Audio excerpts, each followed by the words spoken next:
It is now time to listen to another episode of Let's Chat About Death. Strap yourselves in, folks, because you're in for a ride. Put our hands together now for Chris, our host, and his team. Oh, thank you very much. Oh, and a bit of a woo. And away we go. Yes. Oh, Daisy. She sounded quite grumpy. She was Did grumpy. sound grumpy. Yeah. What have you done to her? That's Chris? nearly as bad as that's nearly as bad as that one. Welcome one and all to another episode of Let's Chat About Death. And I am joined on the panel by wise one Annie. Hello, Annie. Hello. Wise one.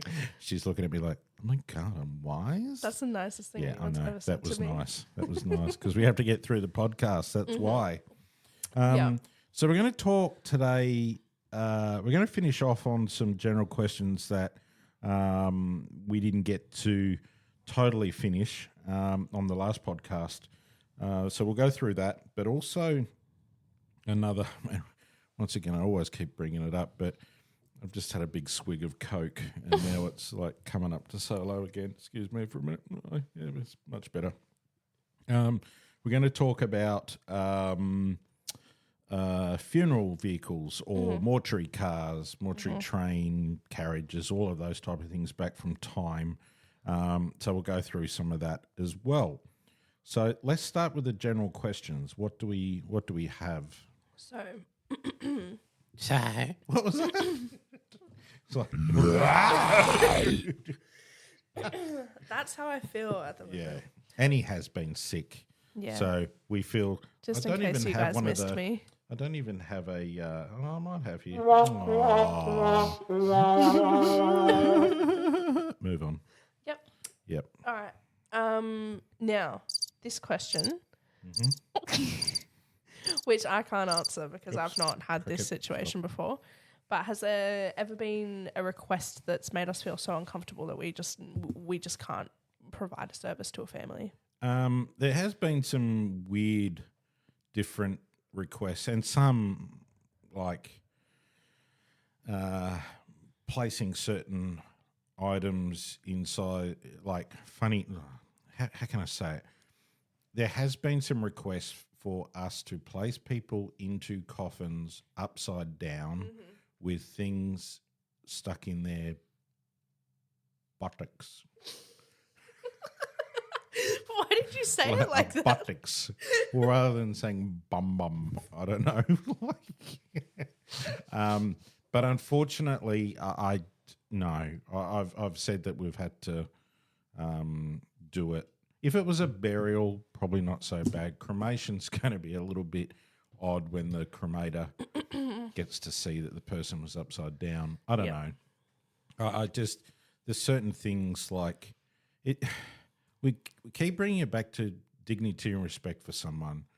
I totally understand you want to play the last joke out on your friend or your loved one, but on that side, it's like, I don't know. Yeah.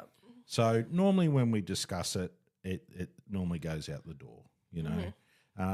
But the biggest thing that I don't like is when some grieving families, we only had this a few times, where they treat us like absolute rubbish, like to the point of, you know, telling the ladies that they're BITCH is and, you know, that we don't know what we're doing and all sorts of. Now, I totally get the whole grief thing. Totally get it. Understand that you're going through a lot. But our job is to be able to make everything a lot easier for you rather than that. Now, once you've said something, it's hard to take that back. And even if they apologise, it's done. You know, and if any of you, or so even with myself, gets to that point, it's not worth it. You know, I would prefer to have, you know, 10 funerals that are all good, and if there was one that's not, then I would feel uncomfortable. And I don't know if we would be able to give 100%. knowing that we'd have to be, making sure that we cross our T's and dot our I's more than what we already do. So that would be the only time that I reckon I would say, look, time for you to seek another director. But it's not something that you would have to have said something pretty bad for that to happen, because we get it. Yeah. Very nice. Beautiful. Next question. Yeah. Why do we dress formally for funerals? I don't know why there was a pause there. Why was there a pause? Were you... No. No? You just forgot? Huh? What? Huh? What? No. Why do we dress formally for funerals? Well, what do you reckon? Why do you reckon we do it? I think that, well, first of all, I think that a lot of people think that they dress formally out of respect, but we also see less and less people dressing suit and tie formally for funerals these days. And I think, some people, like the loved ones that passed on, let me just get that phone. Be right back. And we're back. We're back after that short break. And breaking news. Just had very nice lunch. Yes. So we apologise for that little interruption in our transmission today. The phone will ring when it wants to ring, and that's twice we've had that now. But anyway, that's all good. Wonderful. So families, sometimes the deceased say, hey, I wasn't a tie person. I don't want to wear this, and I don't want people wearing it. Before they pass away. Yeah, rather than we tune in to them when they've passed. And, so I think, you don't often see football shorts and thongs and all that type of stuff. I don't think it's gone to that level yet. I see a lot of footy scarves though. Yeah. But, and I think you even had your uncle that passed away, and he always wore his blue flanny. Yep. And then there was a sea of like 500 people all wearing their blue flannies. that all had the blue flanny. So, I mean, look, that's great. That was very special. Or wear something like that. So they all wear that, and that's how it should be. It should be about, we get it all the time where people say, oh, he was a truckie, but do I put him in a suit? And it's like, no. Would he wear one? My uncle was a truckie, and it was amazing. We had a graveside service at Penola Cemetery, very small town. Yeah. But we had a graveside service, and we had because he did logging, all of the cutting down all the pine trees and getting all the big logs. So they had his two big logging trucks with Ford flags in them because he was a big Ford fan. Oh, we'll go for him too. Yeah, that's great. Yeah, sweet. But he was just dressed in his blue flanny and his shorts. I'm pretty sure my granddad was dressed in the same thing for his funeral as well. Yeah, and that's how it really should be. So, but for everyone else, I think it is when I say a formal event, it's a traditional event that a lot of people go to, and I think it's the little bit that you can do to show a little bit of respect towards people, but. Then there's people that come from work, and there could be a tradie, there could be whatever, and that's fine too. Look, it's probably you're not going to be pulled up and going, "Excuse me, your boots are dirty." You're being disrespectful. I think as long as you're there, you're showing support to the loved ones of the deceased. It doesn't really matter what you're wearing. And I think also dressing up would have been back in the day, depending on how much wealth you had.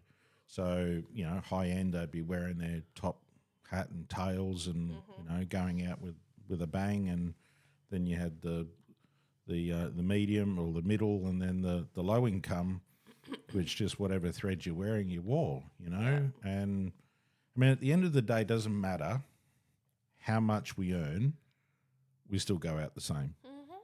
We're still cremated in the same cremator. We're still buried in the same cemetery.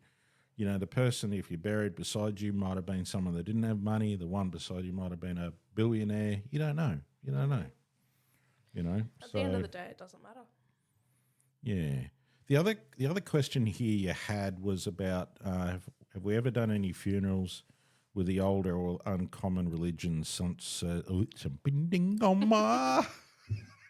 where did I get that language from? No idea. But you messed up Brembonese. before asking Yeah, if I I wanted did. a Coke. Do you want Coke? Coke? Coke? At one point, I thought you said vodka. And I was like, ooh, vodka and bit Coke. early in the day. Yeah. Uncommon religions such as Norse or pagan. We have had pagan rituals, but I don't think that we've done like the full pagan thing. We've had all sorts of things happen with that. You know, certain candle lighting ceremonies and things attached to the top of coffins and handles, but not the full thing. I think that that's sort of gone now. Yeah, I've not had that either. How much freedom do you have when it comes to putting something on a headstone? So the writing. It depends on the cemetery and if the package that you had included a plaque and what it comes with. The other thing is too that you're limited to what companies will go, especially our large ones, what companies that they're willing to work with because of their induction of OH&S. OH&S has really taken a big hold of everything. The country cemeteries, you may, erect whatever you want, maybe. I don't know. There used to be a company around that did like glass, and it was just brilliant. And then they went bust. I don't know why. I don't know why. Maybe people weren't paying for their things, but it was brilliant because it was different. It wasn't your marble granite. It was these glass things, and like they had real photos in there, and it was just stunning. Can't even remember what they call it now, but it was brilliant. And we used to promote a lot of it.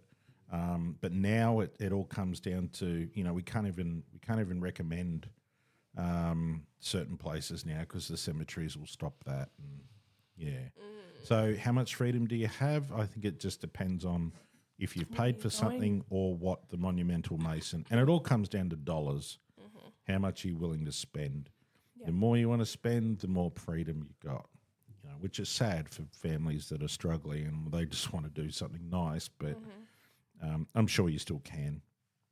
I've been out of the whole monumental mason thing for a long time. So,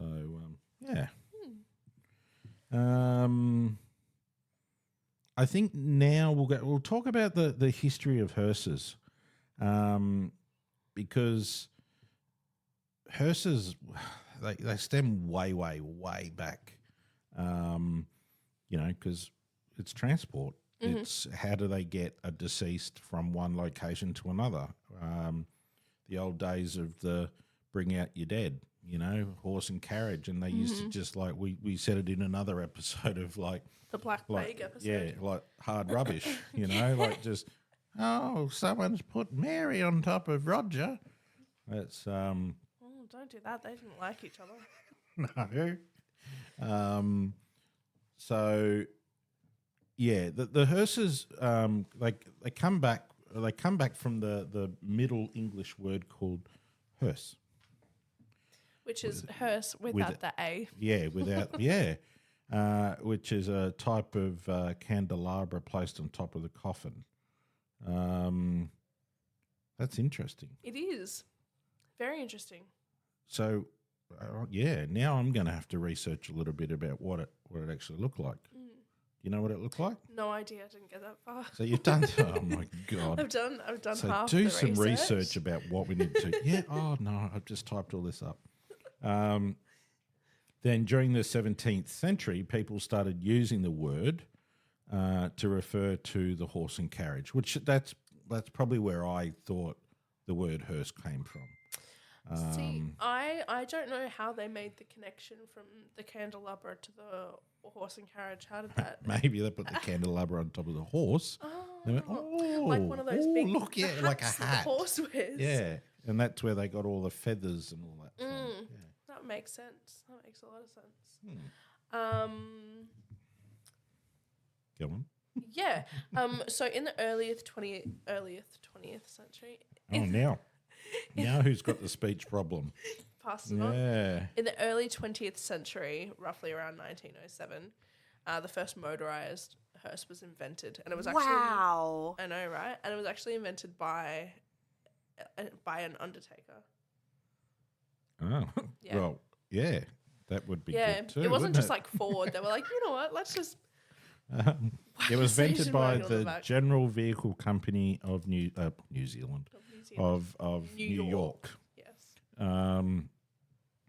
In 1909, the first hearse. With the combustible engine. Yeah, Combustion. This is where I got it wrong. that is that the bit you were trying to say? Yeah, that's the one I was Okay. trying to say about the Undertaker. That was H.D. Ludlow, and that was in 1909. He invented the first one with the combustion engine. Okay, and that was to be built. That was built by the body Yeah. horse-drawn carriage Yep. and the chassis of a bus. And Wow. Yeah. But you know, the motorised hearses were far more expensive than the horse and carriage because that just says like back in those days anyway. Yeah. But then it just became part of being normal back in the 1920s when horses were sort of put out to Almost pasture, made so to speak. redundant. Yeah, it's like, you know, you only had them out in farms. You very rarely had that. When you think about that, we've had motorized hearses for 100 years. Yeah. That's massive. Well, 103 years. That's to be precise, but 103 years. yeah. That's a long time. Oh, definitely. It's older than my grandma. Yeah. The Crane and Breed, I can't even pronounce that. Cincinnati became the first manufacturer of motorised hearses, which is really interesting. Mm-hmm. I wonder if their family's still part of that process. Yeah, still makes them. Yeah. Interesting. Probably something I also should have looked up there, isn't it? Yeah. Yeah. What's this podcast about? Basically nothing. This podcast is a reminder that Annie doesn't know how to research anything. So the hearses now, They're in the same sort of style as like a limousine. yeah, Just not as long. and things have changed so much. You see, the Fords, when I first started, or even before then, Fords were the thing. They were the hearse vehicles. In my heart of hearts, in my heart, Fords are still a thing. Yeah, yeah. And but then there was the Cadillacs and the all the other, like the Americanized cars, and then there was the Jags and the Mercedes in the UK, And these are all nice. They're nice to look at. But yeah, I will say, from what I've heard from other people, yeah, Fords are the most reliable hearses. yeah. I mean, then there was the Holden thing. Oh, we've got to have a Holden. But unfortunately, even with the wagons weren't big enough to even hold a stretcher, let alone a coffin. So whereas the BF wagon that we have downstairs can house a standard side coffin without any problem, and you can have two stretchers side by side, one smaller than the other, of course, but which is what we were using for transport for a long time. Yep. So I think it depended on the vehicles, but now Chrysler, Mercedes, Jags, Bentleys, Rolls, all of those have all now been made into these big shindigs. And I tell you what, for the price of them, that it's not my thing. That some of them look quite ugly, to be honest. Like the big bubble Mercedes that look like Pope mobiles. Yeah, I'd hate yeah. to clean Look, one of those. I've always been. I'm not a show pony, so for me, it's about class. Having a classic vehicle or a vintage vehicle. If you're going to go down that line, long as it's clean and tidy, and it runs well, there's no reason why you can't utilise what we've got. You know what I mean? Right. But like we're Sorry. thank you.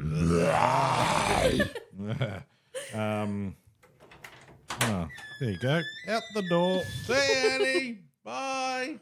This is my official sacking. Yeah. No, we've got sacks on the wall down there. We do, The potato sacks. That was my official sack. So yeah, some of them. I don't know, $250,000 for a hearse. Yeah, I don't know. I'm gonna say something, and it might be an unpopular opinion, but I think that Do I censor you out? maybe don't censor me out. I mean, you can if you want to. But I think that if you if you are providing the level of dignity and care and respect that you should be providing, you don't need a big fancy hearse. No. How many families do you reckon have asked us what vehicles we've got? I've never been asked what vehicle I've got. So if you say out of 20 families, how many do you reckon would say what vehicles you got? 2. Not even. You'd be lucky if it was that. You know, I mean, not saying that we're going to be carrying people up in a van or which you can. I mean, you can. There's nothing stopping it, like in a funeral, as long as it was dignified.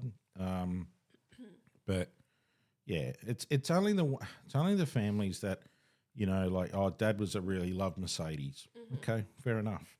But the price that you're going to pay to go and have a Mercedes hearse does not warrant a 5-minute journey from here to here for another $3,000 or $4,000.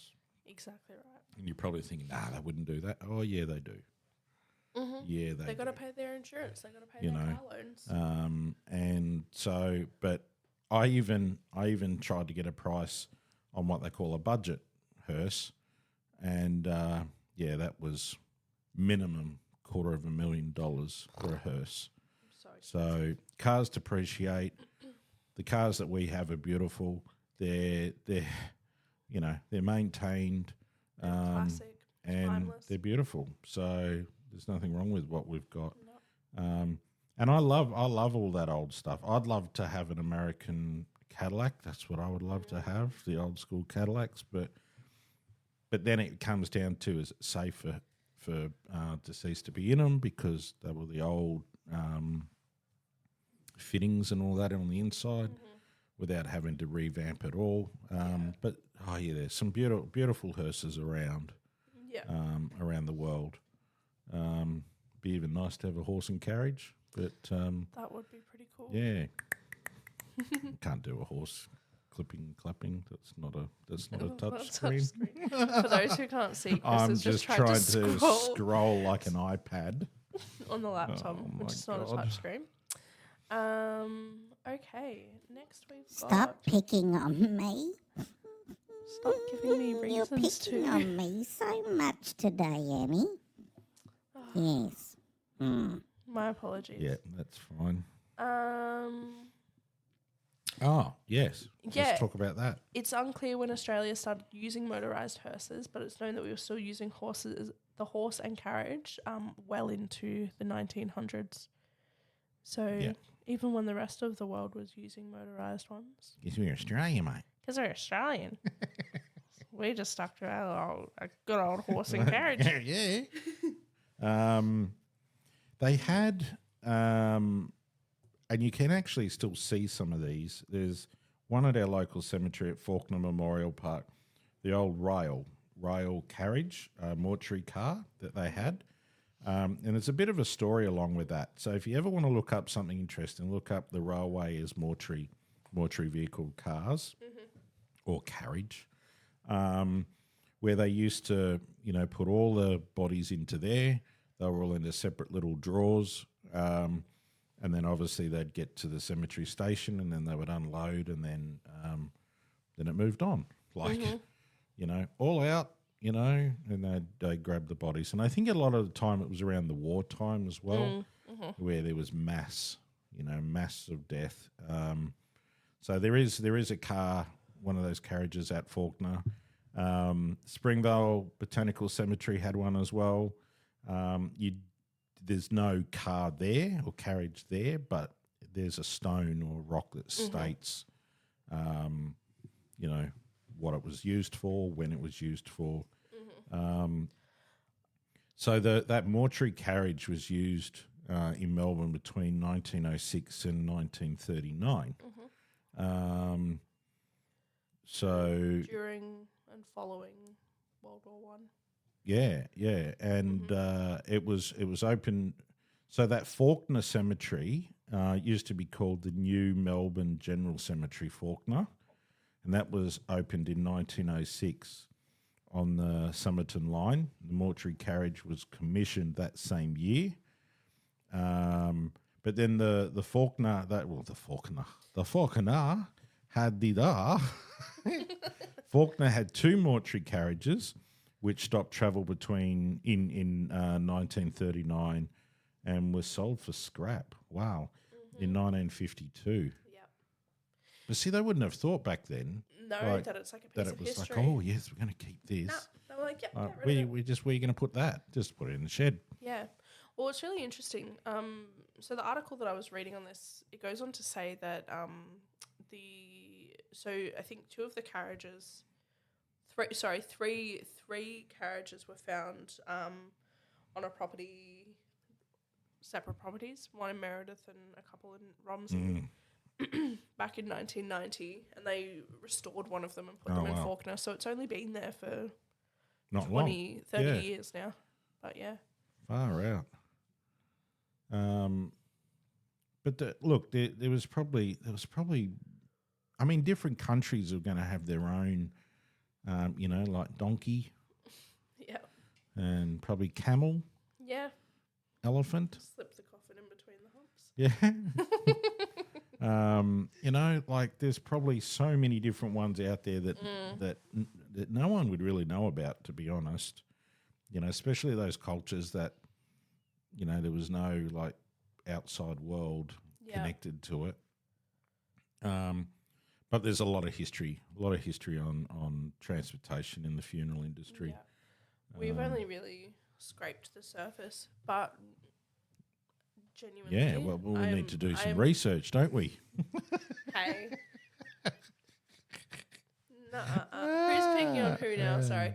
I really implore you guys, if you are interested in the history of funerals or the history of funeral transportation, don't come here because we don't. Don't come here because I haven't done my research.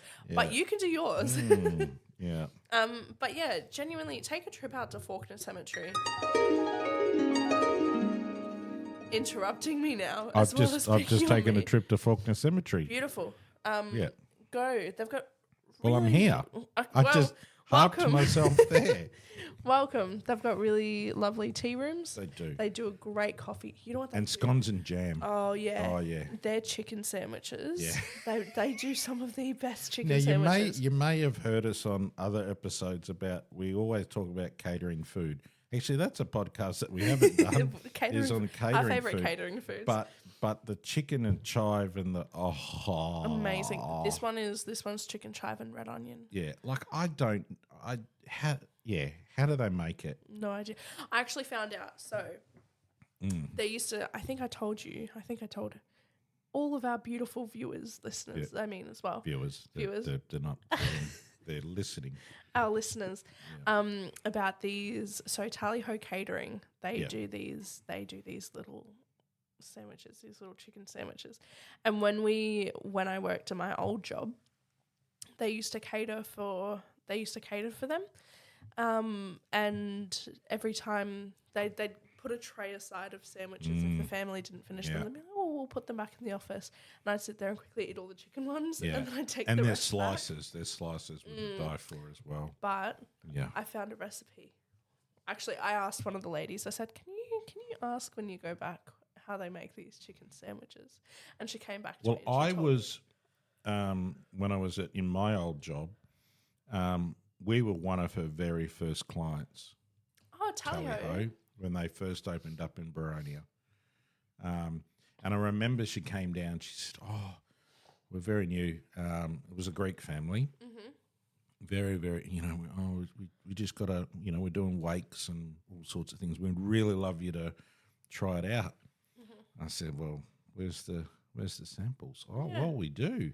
And they brought, the next day they brought in, I think, 2 or 3 trays of cakes and slices and a tray of sandwiches, and oh my God, It's like, yep, you're done. You are start. When can you start? If They it's not do. catering, I want one of these each day. Absolutely. It was beautiful. Absolutely. But their sandwiches, I might tell you the recipe off air, actually. I don't want to reveal their secrets. I'll tell you the recipe off air because I've made it since I found out. Oh, Really? spot on. Oh, yeah. They are the best. They are the absolute best. They are nice. Yeah. But yeah, hit up Talio for all your catering needs. That's right. Yeah. That's if you're in Melbourne. Yeah. Be a little bit harder for them to drive it to Sydney or You America know what? or something. I will ship anybody one of those sandwiches so that they can try It'll them. be mouldy by the time it gets there, but Yummy. the chicken will still be okay though. I don't think if the bread is moldy, the chicken is not going to be okay. So, all right, folks. It's a very short episode today, but I hope you learnt a lot. I just thought of Lancelot. If you learnt a lot, Lancelot has really nothing to do with what we were talking about. No. And to be honest now, I don't even remember what we were talking about because we didn't do a lot of research on that one, but no, we did all right. So I hope you've learnt something. I certainly have on a lot of those dates and times and whatever. For those that don't follow us on TikTok, Bremba Family Funerals, on our socials, Facebook and Instagram. Merchandise for this, obviously this podcast is Let's Chat About Death merchandise will be available and it will go up on our TikTok account under our profiles. So we're going to have shirts, mugs, hoodies, caps, pens, all sorts of stuff. So if you'd love to get yourself one of those, listen out to our other episodes and we'll be able to tell you exactly where to locate them. And yeah, I think that's everything. I think that is basically. everything. Yeah. Thank you, Annie. Thank you, Chris. Thank you, everybody. For everything that you did. Oops. Hang on. Oh, that's better. Better out than in. So, all right, guys, take care, and we'll talk to you later on. Sweet. Bye.